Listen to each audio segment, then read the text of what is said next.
peas something later. Welcome back, listeners, to a new episode of the New Standard. And as always, I have my partner in crime to my left. What's up, Big Neil?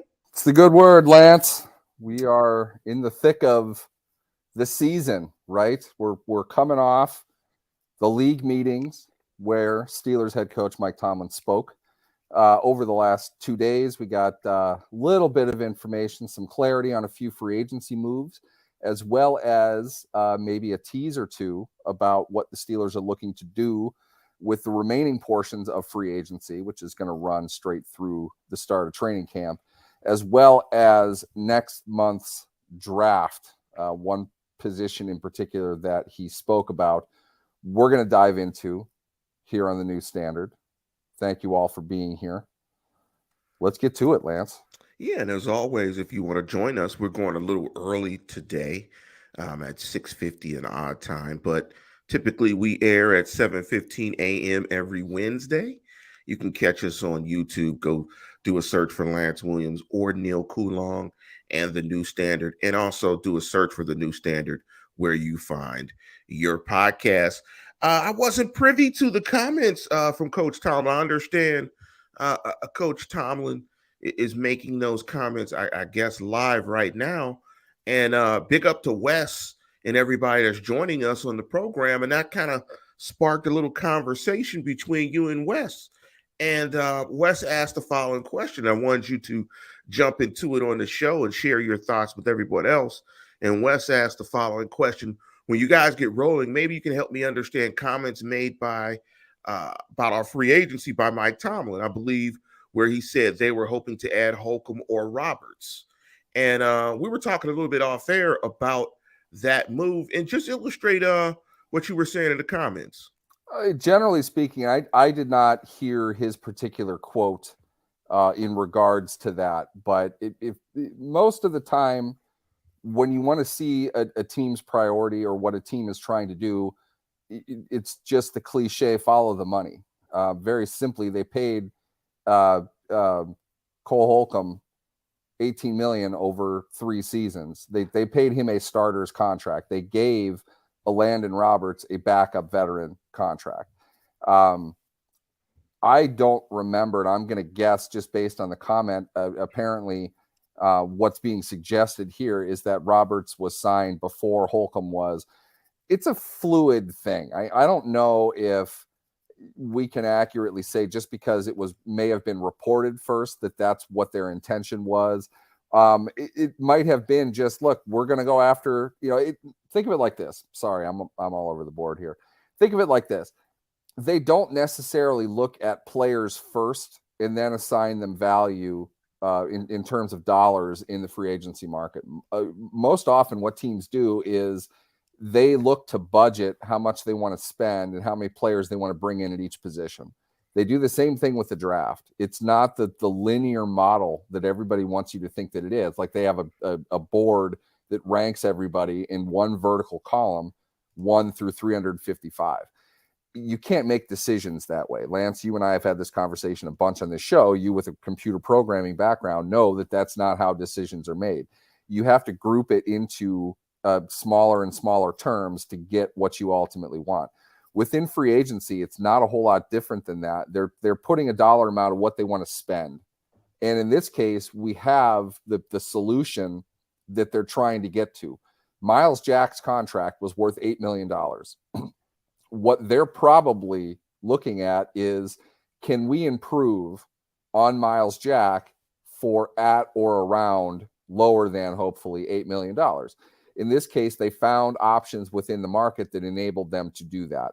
The addition of 2 of them, which they did with Holcomb and Roberts, gives them a little bit more veteran flexibility at, plus or minus a few bucks, the same cost as Jack. If anything, in fact, it's probably lower this year than it would have been with Jack. So they got 2 players for the price of, granted, it's a fairly high price for Jack that he couldn't have been reasonably expected to get, but they weren't going to release Jack until they had all this lined up. So really what they're doing is they brought in the starter in Holcomb. They're paying him like a starter would get.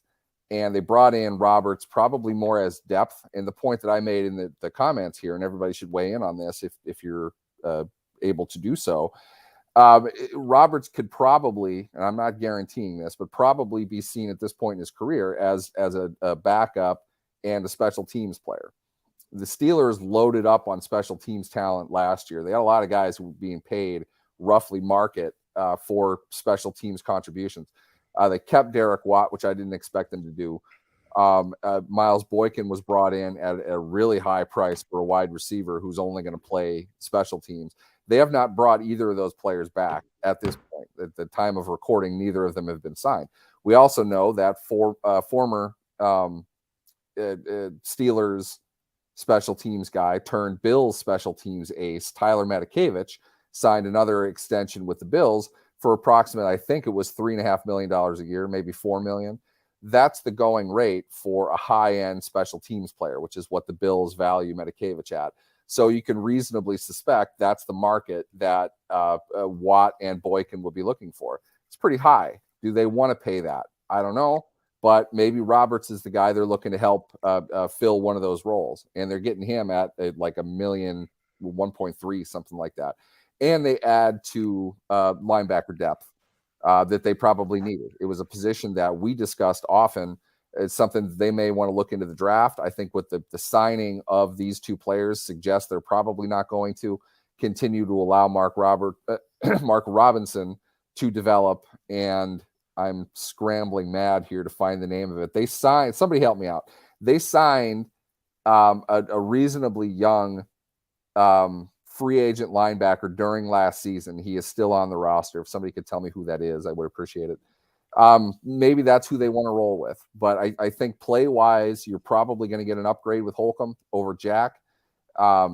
What you want to do with Devin Bush's position, I think, is up in the air. There are a couple different options that you have there. So nowadays, specialized defense, your two inside linebackers are going to contribute. They're going to be on the field, but you can move guys around with that other linebacker position. Is that a spot on the field, not physically, but within a package that another safety can fill. And that's where Mike Tomlin's comments from yesterday at the league meetings comes into play. He said in no uncertain terms, the free agency process is still ongoing. We're going to add to the safety position, certainly. There are some credible candidates in both free agency and the draft. This is a team that let Terrell Edmunds go in free agency, if we want to call it that, because Edmunds signed a 2-year, $2 million deal with the Eagles for $600,000 guaranteed. It's hard for the Steelers to have bid less than that. That's about bottom basement for a veteran like Edmunds. That's not a very high price tag. I would suggest the Steelers offered something close to that. Edmunds wasn't interested in continuing his time in Pittsburgh. Maybe that's the role that they wanted him to play. I don't know. They can play a 3 safety look and take one of those linebackers off the field, play the safety closer to the line.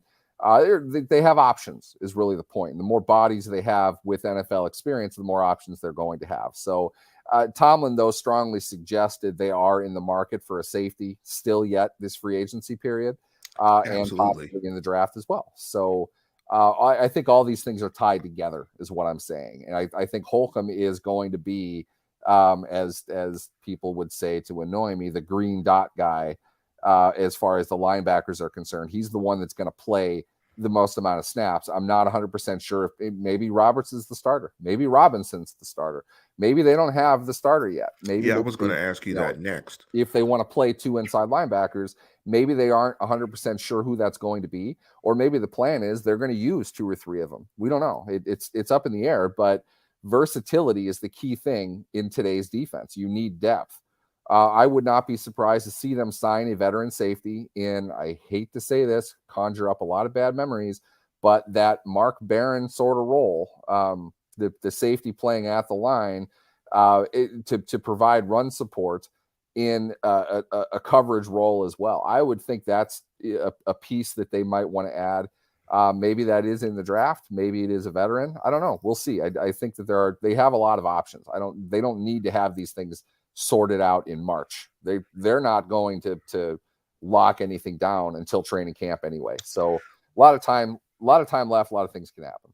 Big up to Double H. Thank you for the contribution in the super chat. Again, if you want to participate via super chat, please do that. Not begging for it, not asking you for it, but we do appreciate it when we get it.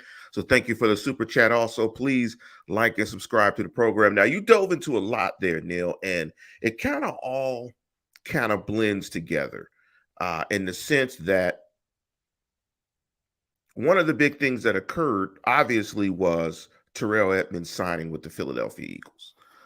That was one of the big things that occurred. And the way that works into the defense and these two free agents in Holcomb and Roberts and sub-package football, it's going to be very interesting. And not to shift too far away from Holcomb and Roberts in the discussion, the main topic of the show, are the Steelers, or is the loss of Ryan Shazier still being impactful for the Steelers? And it's interesting that you brought up the name Mark Barron, because I almost slipped and forgot about that name totally. I don't know how you could forget about that guy. And Mark Barron, the least successful Steelers player ever. And nothing worked when he was involved. And he figures into this prominently when you talk about the backers and you talk about Edmunds and you talk about these signings and this. And I think the Steelers are still in a place where they're trying to replace the loss of Ryan Shazier. We've seen that with the drafting of Devin Bush, and I'm going to name some names. But before that, I want to give you guys a little details on Cole Holcomb's deal. Cole Holcomb, in terms of a cap charge, counts for this year $2.7 million on the cap, has a base salary of about $1 million. And this proration is 1.6. So if you add those two together, you get his cap charge, and he is on a 3-year deal. You look at Elandon Roberts' deal, his cap charge this year is $2.3 million, which is approximately, it's about 1% of the cap. And he signed a 2-year deal. He signed through 2024. And it's going to be interesting. So they gave Elandon Roberts more than what Terrell Edmunds got from the Eagles. Just pointing that out to people. Yeah, which is very interesting. And Omar Khan made some comments that they wanted to retain Edmunds, but he wanted to go to Philadelphia. You never know if those statements are true. Those are just statements. I would take them with a grain of salt because we're not privy to those discussions. But the interesting thing is, in this discussion about Ryan Shazier's loss impacting the Steelers, let me list some names. John Bostic, Vince Williams, Johnny Bostic, Devin Bush, who was a first-round draft pick who they gave up significant draft capital to acquire. Roberts making $10 an hour in Seattle. Robert Spillane, Joe Schobert. How about Joe Schobert? Rainbow Schobert. Another complete bust. Mark Barron is another name. Miles Jack. We got Robinson, and now we've got Cole Holcomb and Elandon Roberts. You throw all those names into a bunch, you have some solid guys, but you got guys. And the Steelers clearly demonstrated how important Ryan Shazier was, what they were trying to do in modern defense by trying to go back out and replace that player in the first round again with a Devin Bush. And I think we're still seeing it right now in this defense, is that they haven't had that presence at the inside linebacker position since his loss. And going back to something that you said in terms of value that the Steelers put on players, it's sort of like how, you budget, hopefully you budget and everyone else budgets. When you want to do certain things, you don't pick the product first. Typically, you kind of allocate what you got to spend to get the product, and then you shop for the product. So the Steelers said, this is how much we want to allocate towards it. And here are the players that kind of fit that, and we're going to figure it out.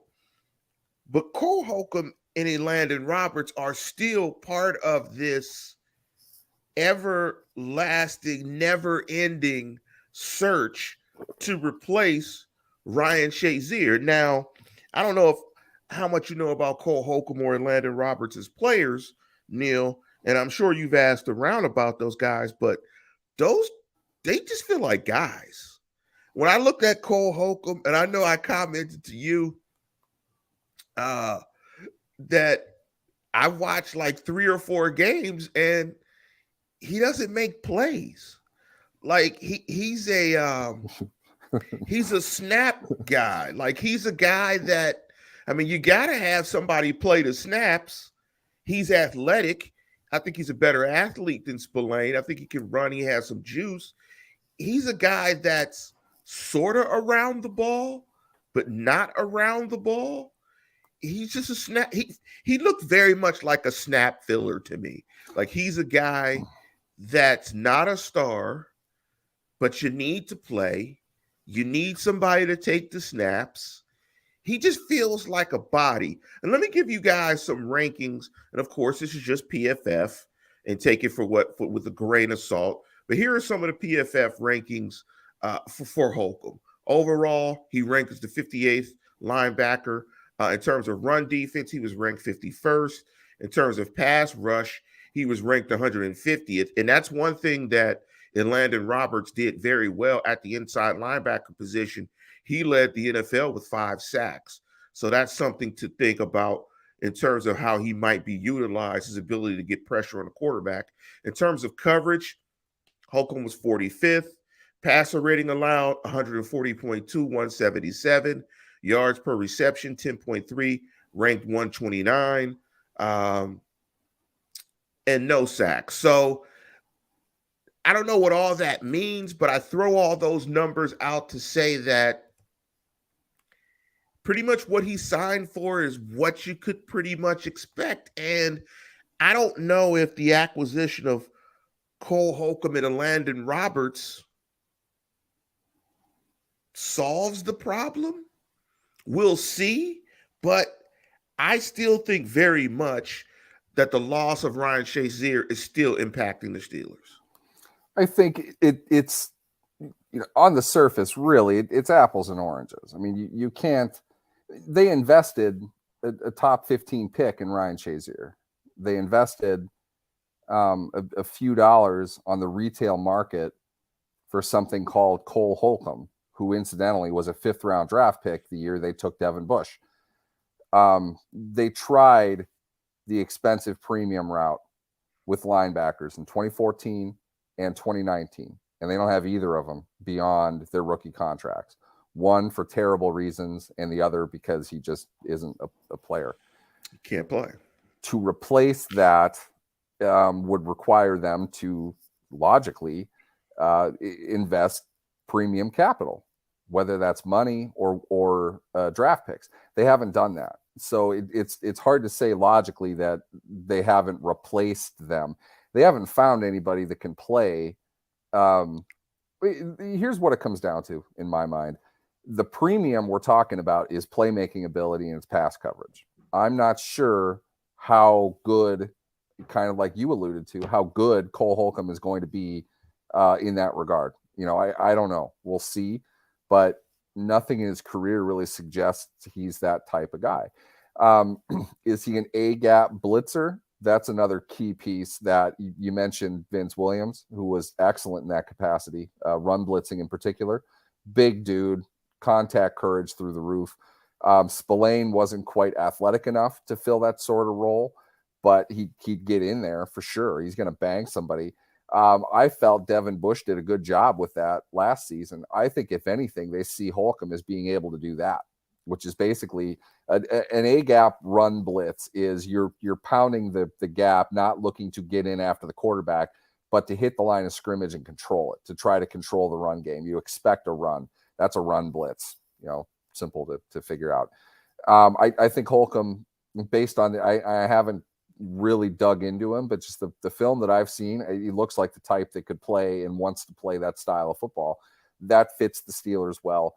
An every down player, probably, just because, typically that's what they've done. I don't think they're going to take a linebacker off the field.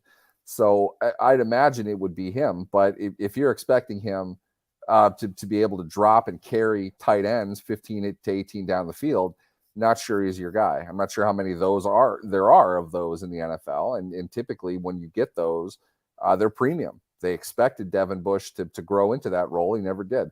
Shazier would have been the best in the game at it easily. The improvement that he made year after year, they were going to give him a long-term extension. He probably would have been at the end of that now, but he would have been able to fill that role. They're not looking to fill that role, though, with Cole Holcomb. At least I hope not. If they are, then they're in trouble.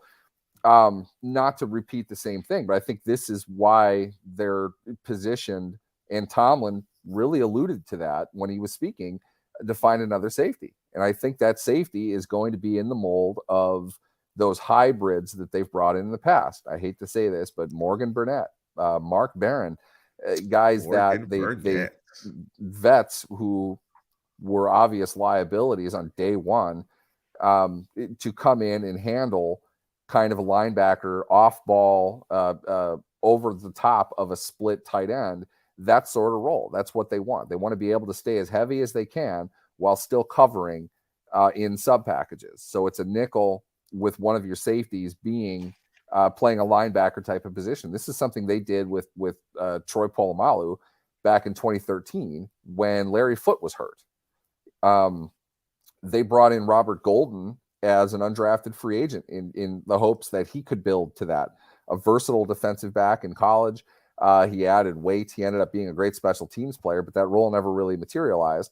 They haven't really done much as far as trying to fill that, except giving us plenty of highlights of watching Mark Barron chase guys all over the field. You know, I'm not sure if that role is really all that possible in the NFL, but they're trying. Unless you've got Derwin James, if you want to invest a top 15 pick, top 16 pick in a player like that, you could probably get away with it. But where they are right now, they're not. They gave Holcomb a 3-year deal, not a 5-year deal. It's not largely guaranteed.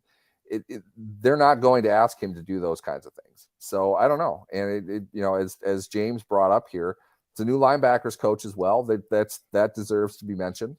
Perhaps a different look. Perhaps they brought in the new linebackers coach because they want their inside linebackers doing something differently than what they were doing previously. And that's not a shot against Jerry O or anything. It's just Jerry O teaches them to do A, B, and C. Now they want them to do D, E, and F. They need to bring in somebody who can do D, E, and F, and that might not be Jerry O. So I think that is connected to it as well. We'll see. I don't see a heavily dynamic player in Holcomb. I see a solid NFL linebacker, but not a real versatile one. To me, I think the telegraph move the Steelers are making here is they're not done at safety, and that's what Tomlin spoke to the other day. I think they still have a move yet to make. He mentioned there are guys out there that they're still looking at. I don't think they're done yet. It's not going to be a high caliber guy, but it could be somebody they're looking to use very specifically. Yeah, I might be the one person, or me and you might be the two people that were relatively high on Terrell Edmunds. His versatility, what he brought to the defense, his durability. You're talking about a player over his tenure with the Steelers. I'm going to say probably played close to 4,500 snaps plus. Yeah, that's fair. And when you're talking about replacing a player, you're talking about replacing his production, but you're also talking about replacing his snaps. And I think with these moves, I think you astutely have pointed out, I think it illustrates there's another piece that has it. There's another move or another piece that's not in play, that's not in place. Because when you look at Big Nickel, the times in when they played Edmunds, Minka, and KZ, it looked pretty good. It was a nice safety tandem. And we saw the impact of Edmunds and Minka and the different things that Edmunds was able to do to free Minka to play in the role that he played. So there's still a move out there, I think, that still needs to be made. Do you think these transactions, the loss of Edmunds brings safety into play in the first round? Do you think the signings of Holcomb and Roberts takes linebacker, if it was on the possibility in the first round, out of the mix as a position group for the first round? I don't think they're going to value the linebacker position in terms of a high frequency contributor more than they have right now. That is not to say they won't invest in one. Mark Robinson, I would be really curious to get the team's honest thoughts on his performance when he played. He did some things that really made you excited about his development, and he did some things that were just like, okay, he can't. Yeah, I don't know if he's ready to be on the field as often as we might like him to be right now. That said, I just, with the way that they have built their team, from a coaching perspective, from a strategic perspective, I really feel like safety is more of their priority. Defensive back is more of their priority.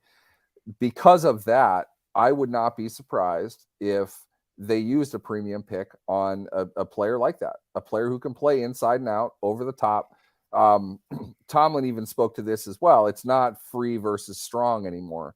It's positions. It's where they line up. They're not lining up based on what the offense is showing, which is what free and strong would really mean. Strong safety being the guy that lines up on the strong side of the field.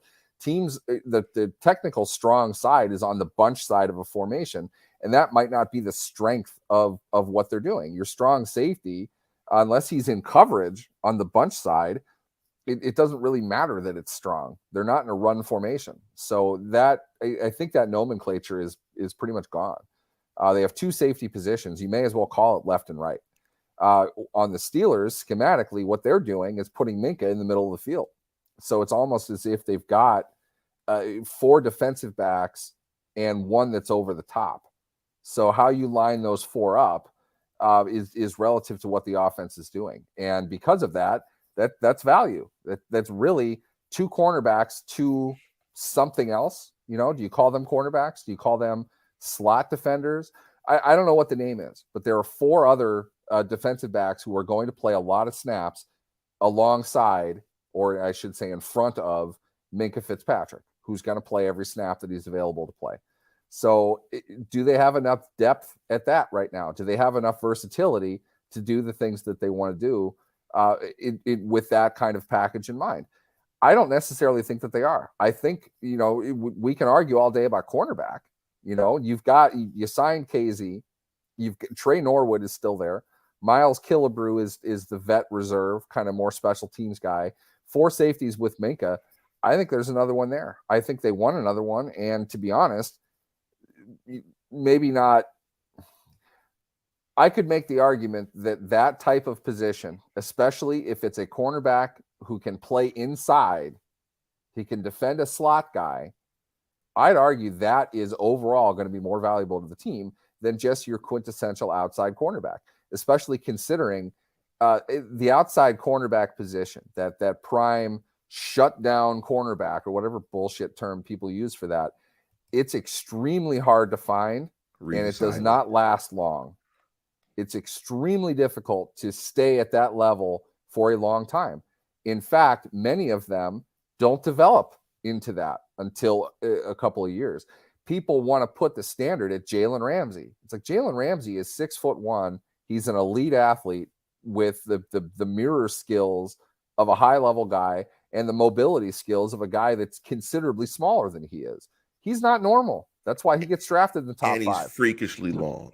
And now you have to pay premium to get him on your team in terms of acquiring him with capital and then paying him. The Dolphins are going to pay him $20 million to play 3 different positions. He is highly valuable.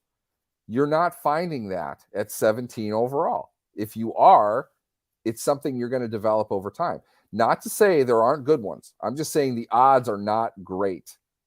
Safety, though, is not a position that is highly desired at that point in the draft. Safeties are not going in the top 5.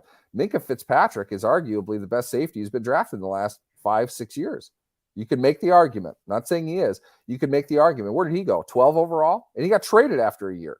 So it's an evolving position. In my mind, this is the way every team. I'm totally segueing off everything here, Lance. I apologize. Oh, no worries. If you look at every team that has been highly competitive, 2+ Super Bowl appearances, at least, if not wins, that base a lot of what they do on their defense. If you look at those teams, the one commonality they all have is the capitalization of market inefficiency. The best way I can describe this is the Cowher days of the Steelers' history. They were one of like 3 teams that ran a 3-4. The pure 3-4, which we don't see anymore. Doesn't exist. Everybody is hybrid. A large part of that is evolution.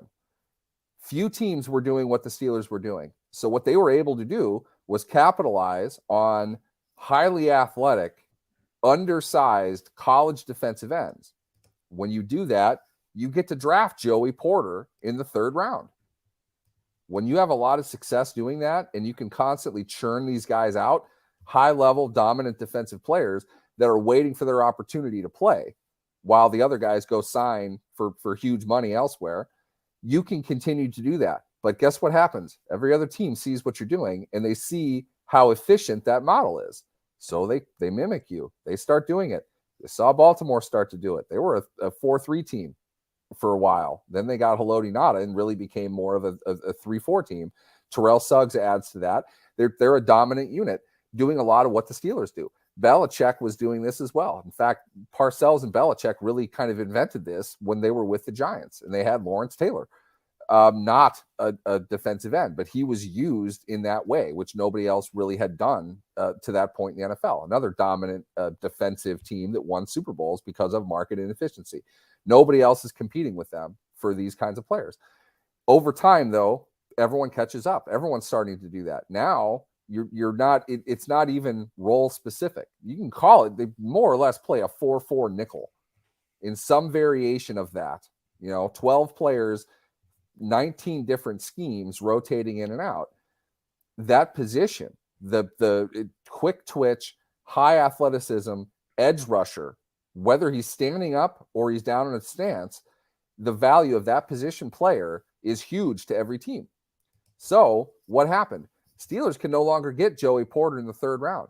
They got to take Jarvis Jones 17 overall because 5 other edge players had gone before him. There was nobody left. We'll save the Jarvis Jones rant, which is a tradition of mine every year, of how massively the Steelers screwed up evaluating that guy. Nothing should have been surprising what we saw. Nothing at all was surprising about his career. And they should have known that. They corrected things and started drafting not Jarvis Jones in the 1st round every year. It's intentional. Point is, market inefficiency led to the Seahawks dynasty. Nobody wants these freakishly long, huge defensive backs because they don't necessarily have the traditional traits that you look for in a defensive back. But what do? They went after guys with massive wingspans, certain athletic traits, and the most anti-authority, highly competitive people you could find. And then they stuck them in a room and made them compete against each other. And they went absolutely ballistic and destroyed the NFL for 4 years. That's the Legion of Doom. Earl Thomas, obviously a marquee guy. They traded up for Earl Thomas. Earl Thomas is a flat savage. The guy is insane, okay? He completely nuts. And they knew that. That's the type of guy that they wanted. You add Sherman to that, a converted wide receiver, an embattled one at high value in the 5th round. They added the Rhinoceros in the 3rd round. You bring all these guys together because the rest of the league doesn't want them. They don't think there's value. Seattle hit on a formula that said, we can find these guys later in the draft and they'll do exactly what our scheme does, and no one else is doing this. So we have our pick of perfect guys for our defense. And they won a hell of a lot of games doing that. That market inefficiency is shifting as it does every single year. Do the Steelers have a scheme? Do the Steelers have a philosophy or an idea that is going to allow them to maximize talent? What I really mean by that is getting all pro players late in the draft. It's not because people forgot about the player. It's not because everyone grossly underestimated how good they were going to be. There's some of that, sure. But what it really is we need this guy and nobody else does. He fits what we do perfectly. and nobody else will fit with him. We'll get into this in draft season. Just because a guy was taken in the 5th round doesn't mean that every other team overlooked his skill. Just they don't play the game that way. That's not their philosophy. He doesn't fit with what they want to do. So to me, what the Steelers have been trying to do for years is find that hybrid safety that can play inside and out. They don't, it's not that they don't value the outside cornerback, but clearly they don't in comparison to the rest of the league. They don't pay those guys much, okay? Ike is still like the highest paid cornerback in Steelers history. We won't count William Jackson, but they don't put a lot of money into that. They will find a bunch of cheap veterans who can play versatile roles. They also have tried to experiment with that safety position. And yeah, what a joke of a campaign that was. Do you remember that? They were painting Jarvis Jones up in roast beef. It's like, this is just grotesque. I absolutely hate Subway. I'm not sure if they're banging down our door to sponsor the new standard podcast. I hate Subway. I like, just as an aside, I like the bread, but man, they put their meat in microwaves. So they put their meat in a lot of places. I don't want to know. Pause. It's funny, like when you were saying Jarvis Jones, I think we have to bring this term to the show. BJJ and AJJ, when we describe all moves, like before Jarvis Jones and after Jarvis Jones. Do like a whole show on that. Like that's a delineation of time. That was a BJJ move and an AJJ and after Jarvis Jones move. You know, the interesting thing is, and one thing I wanted to do for a show possibly next week, I know we haven't talked about it, but I'm going to just tease it here, is a show called Make Your Case for not necessarily a player to be selected in the first round, but a position. And I think you've made a very strong case for this hybrid safety type player that has the ability to be flexible enough to cover some tight ends, cover some backs, be maybe your number 3 corner, also be a complementary player to Minkah Fitzpatrick. Exactly. That type of player that can occupy various roles and play different positions, which is what Terrell Edmunds did. I mean, except he wasn't good at it. He was just average. He couldn't cover inside. We saw that. Yeah, we talked about this during the season. I forget what it was. There was one play. Somebody help me out if you remember it. There was a play where he was lined up in man, I think twice in this game in the red zone on a tight end, and it's like he wasn't even there. It threw at him both times. He didn't compete. He didn't challenge it at all. That's not his role. He can't play man coverage like that. And I'm not saying that he should. He wasn't being paid very much. I know he was a first-round pick, but I think it was obvious he doesn't have those kinds of ball skills. Can they draft a guy at 17 that does? I think they can, because I don't think Joey Porter Jr. is going to be on the board. I don't think that kid from Illinois is going to be on the board. There are talented cornerbacks. We'll see what they do when they're on the clock. I don't think that value at those positions will be there. That said, getting back to market and efficiency, what if there is a guy that can do this inside and out? That's more of what they want. He might not be as high level, but he can defend a tight end in short spaces. I think that's kind of what they thought in Trey Norwood. Norwood fit that man scheme well. He played inside and out. In short spaces, he could battle guys. He showed that his rookie year. I don't know what happened to him in year 2. He mentally just kind of fell apart. He made a bunch of mistakes and kind of found himself in the doghouse. But I don't know if his career is over or not. But I do think that's the kind of guy they want to find. Do they want to invest a premium pick in it? I don't know. That's the part here that's up in the air. They need another cornerback. I know that. There's no way they're not drafting a cornerback. Could it be the type of cornerback who played, and this is very similar to the role Tomlin said Patrick Peterson's going to play, high and low, inside and out. He's going to be moved all over, and that largely is because he's not purely an outside cornerback anymore. They need to use him inside. I think that's where he can be effective to some degree. I don't think he can carry guys across the field, but he can play in zone just out of his savvy and his length. He can be effective in that way. I wouldn't be surprised if they want to find a cornerback, if you want to call him that, that's like that. Somebody that can perhaps grow a bit more to be a better inside defender than what we're probably going to see Patrick Peterson be this year. I think that's worth a premium pick. It's going to be interesting. They have, and I'm excited for the show to make your case, because the more we talk about their defense and the more we're talking about it on their show, the pieces are kind of moving. It's kind of a shell game here. I think they have an idea absolutely of what they want to do. But it's going to be interesting to see. Let's jump into this question from Rob Cotting. What's up, Rob? Will Mason Rudolph come back to the Steelers if no other team wants him? I'm gonna just say, nah, man. Nah, man. Let's dissect this, though. Okay, does any team want him? I mean, as of now, he's a free agent, still not signed. You know, we've seen a lot of junk quarterbacks get signed at this point. He's not one of them. Not getting signed before the draft. I don't envision a scenario in which either side would especially want Rudolph back, but I don't think the Steelers would mind. That's just a lot of money to spend for a third string quarterback. You're paying a lot for Trubisky. Rudolph wouldn't dress like he didn't last year.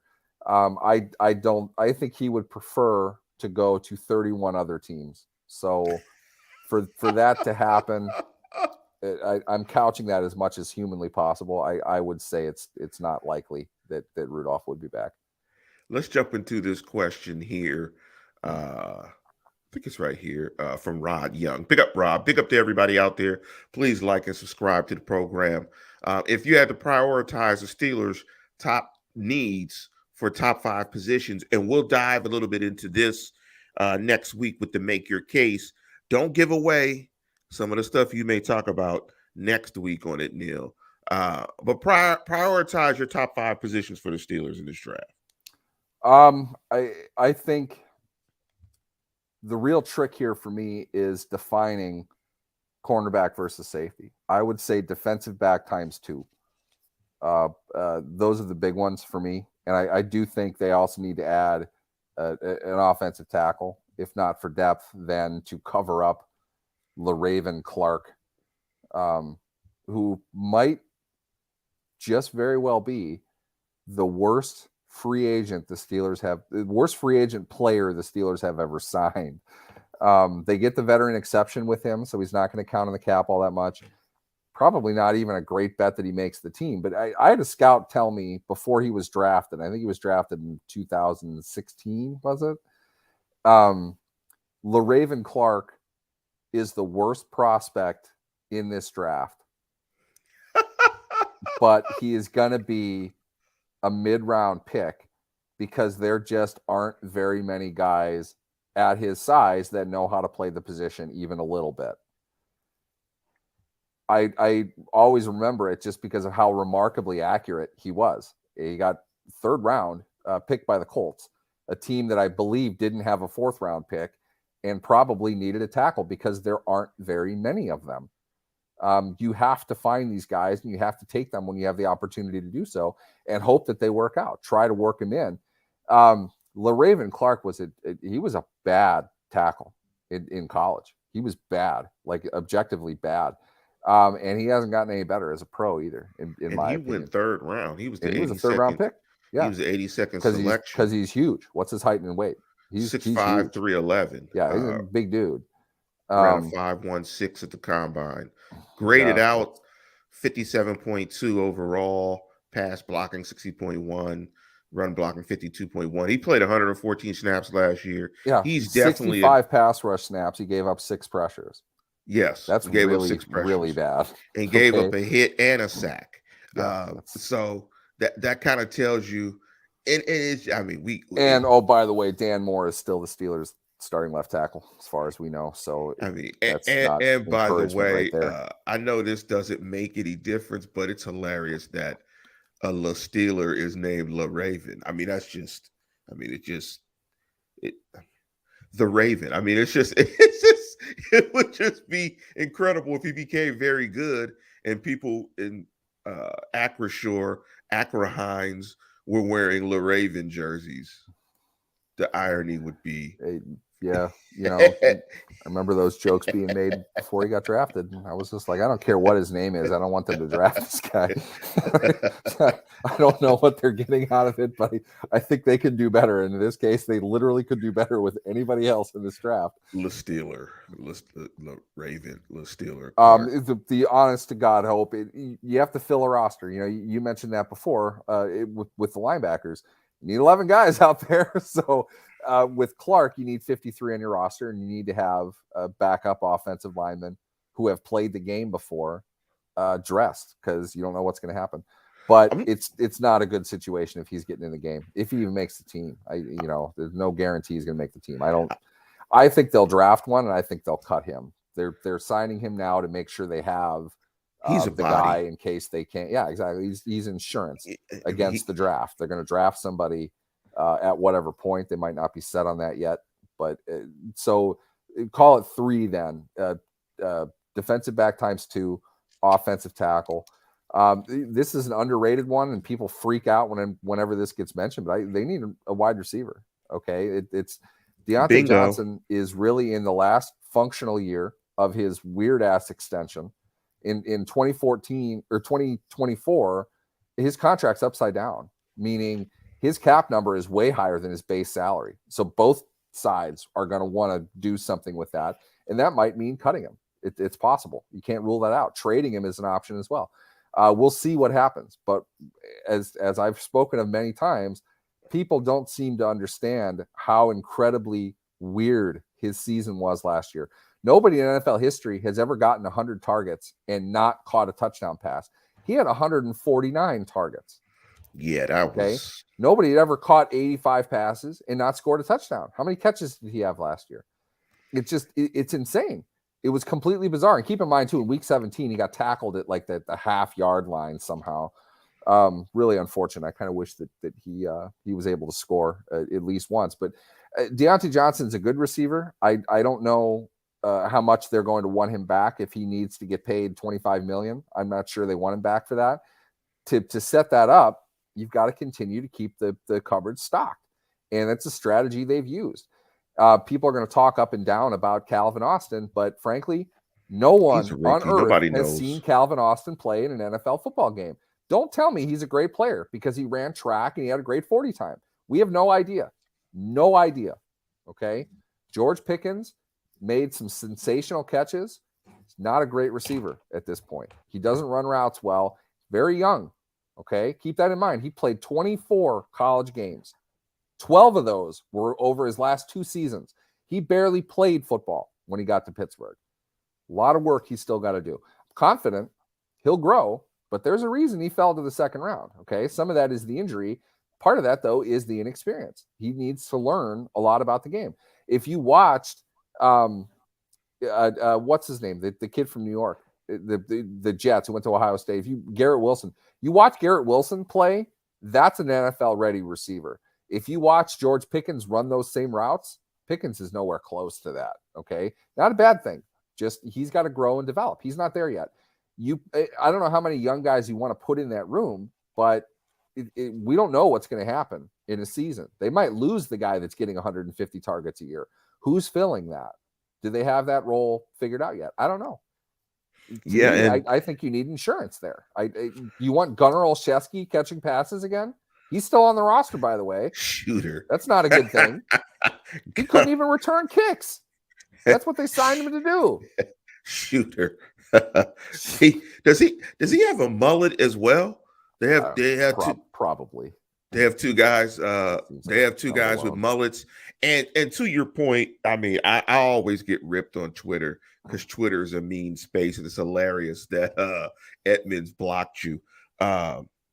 But hey, when you get blocked, that means you're probably saying truthful things. That point, sure. And I was wrong. Bashed. Terrell Edmunds has taken less salary in 2 straight years, and there's no way in the world he's on that team next year. They're going to cut him for sure. Oh yeah, Philadelphia signed him for insurance. They're drafting a safety.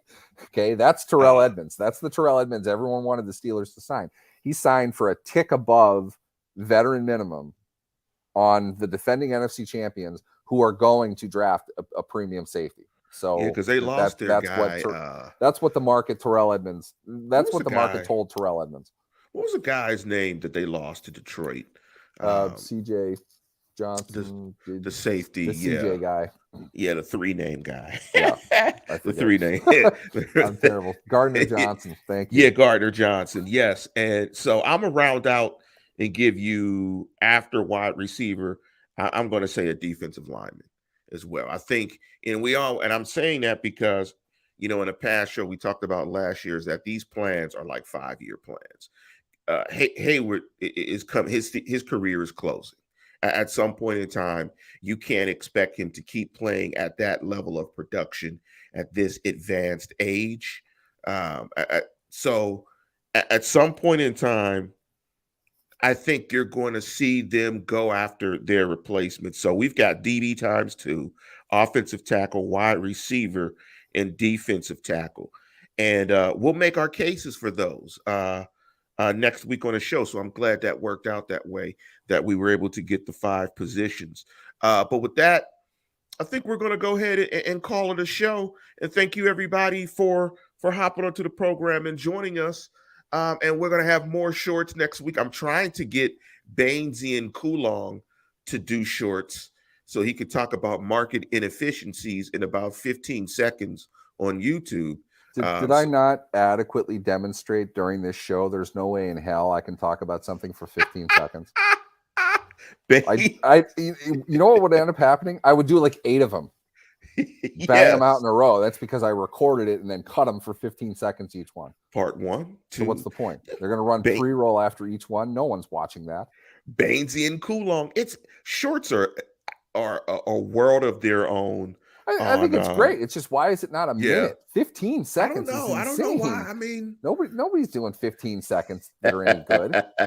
And this is a great way to end the show. Neil doesn't do quickies. Oh, hell no. Hell no. He's a, as far as you know, 60-minute man. I assure you, I've never heard that. But with that, we're going to conclude the program. As always, tune in, tell a friend, and subscribe. Go Steelers.